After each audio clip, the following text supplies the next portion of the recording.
আসসালামু আলাইকুম আরহামাতুল্লাহ।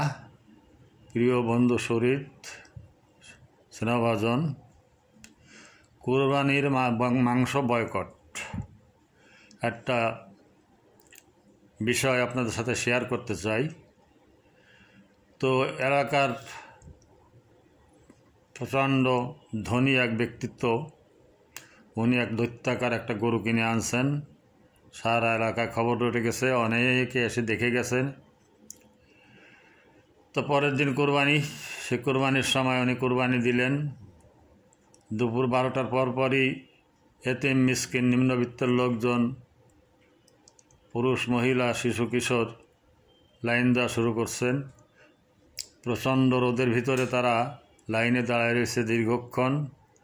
মাঝে মাঝে লাইনে বিশৃঙ্খলা হয়, কে আগে যাবে কে পিছিয়ে থাকবে এরকম। তো 2টার দিকে সাহেব একটা চেয়ারে এসে বসলেন।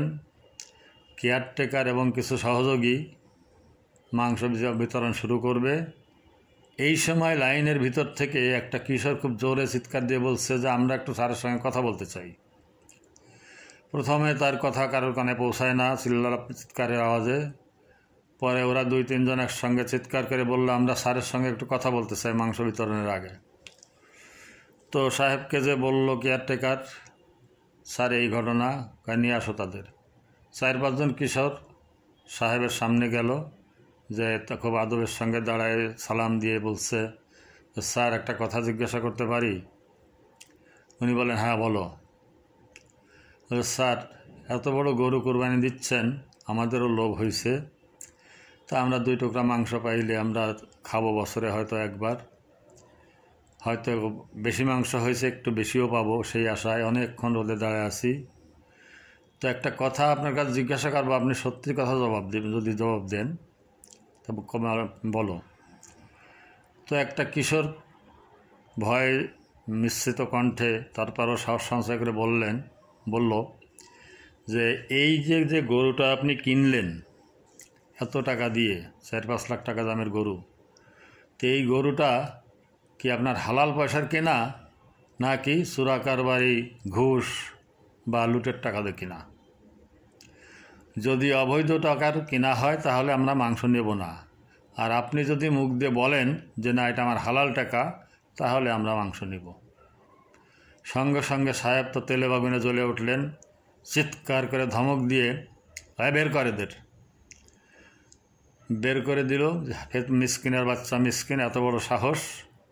ছেলেগুলো বের হয়ে এলো এবং তারা লাইন ছেড়ে চলে গেল। তাদের সঙ্গে আরও কিছু পুরুষ মহিলা, খুব অল্প সংখ্যক, তারাও চলে গেল। তারা এই লোকের কোরবানির মাংস নিল না। তো এরপর সাহেব মাথা নিচু করে বসে থেকে কি যেন অনেকক্ষণ ভাবলেন। ভাবার পরে বাইরের লোক, গেটের বাইরের লোক যেমন তেমন, তার কেয়ারটেকার এবং তার সহযোগী বা মহল্লার কিছু তরুণ যুবক, তাদের দিকে চোখ তুলে তাকাতে পারছেন না। উনি মাথা নিচু করে বাড়ির ভিতরে চলে গেলেন, ওদের নির্দেশ দিয়ে যে তোরা মাংস বিতরণ করে দিয়ে আয়। তো গল্পটা কাল্পনিক, কিন্তু এমন যদি হতো সমাজটা কেমন হতো? তাহলে হয়তো এই লোকগুলো সমাজ থেকে বয়কট হতো বা সমাজে ধিক্কারের প্রাণীতে পরিণত হতো, আর একটা ইতিবাচক প্রভাব হয়তো সমাজে পড়ার সম্ভাবনা আশা করা যায়।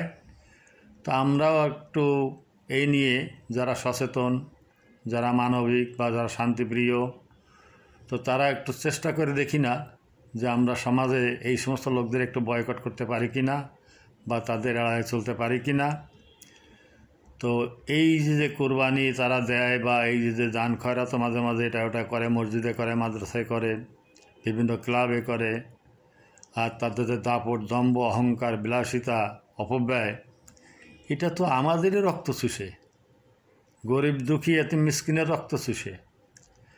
তো আমরা না হয় ওদের সেই সুযোগটা না দিয়ে আমাদের এই রক্তটা, আমাদের শ্রম ঘামটা বৈধভাবে আর একটু বেশি কষ্ট করে দরকার হয় ওই টাকাটা ইনকাম করে 2 টুকরা মাংস কিনে খাওয়ার চেষ্টা করবো সারা বছরে অল্প অল্প করে সঞ্চয় করে।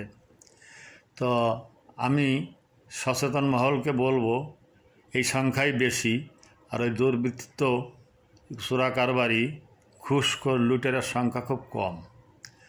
এদের পা না চেটে, এই গোলামের পা না চেটে আমরা যদি একটু সংঘবদ্ধ হই, তো 90% লোকের সামনে এই 10% লোক বা 5% লোক বেশি দিন টিকতে পারবে না।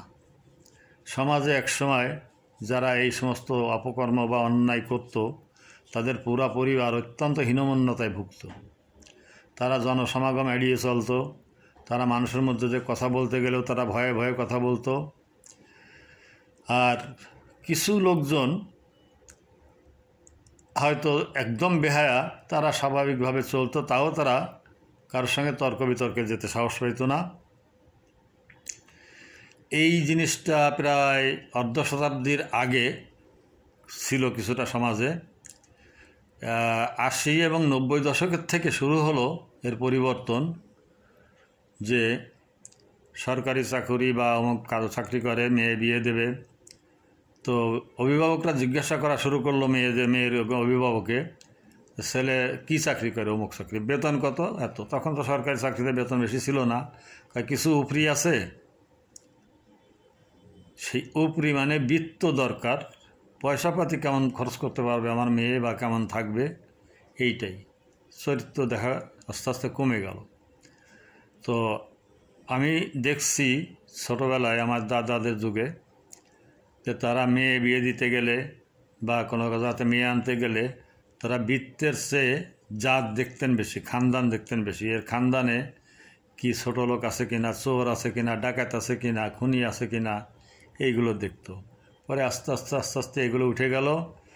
তা এরপর তো একদম ওপেন হয়ে গেছে সব কিছু, কোনো লজ্জা শরম নাই। শুধু অর্থবিত্ত থাকলেই সেই সমাজের মাথা দণ্ডমুণ্ডু। তো সেই অর্ধ শতাব্দীর আগে যে সমাজ ছিল, অপরাধীকে ঘৃণা করত, তার সাথে লেনদেনও কেউ করতে চাইতো না, কোনো আত্মীয়তা করতে চাইতো না। তো যদি আবার ফিরে আসতো সেই দিনটা, সেই অপেক্ষায় দিন গুনছি, আল্লাহ ভালো জানেন।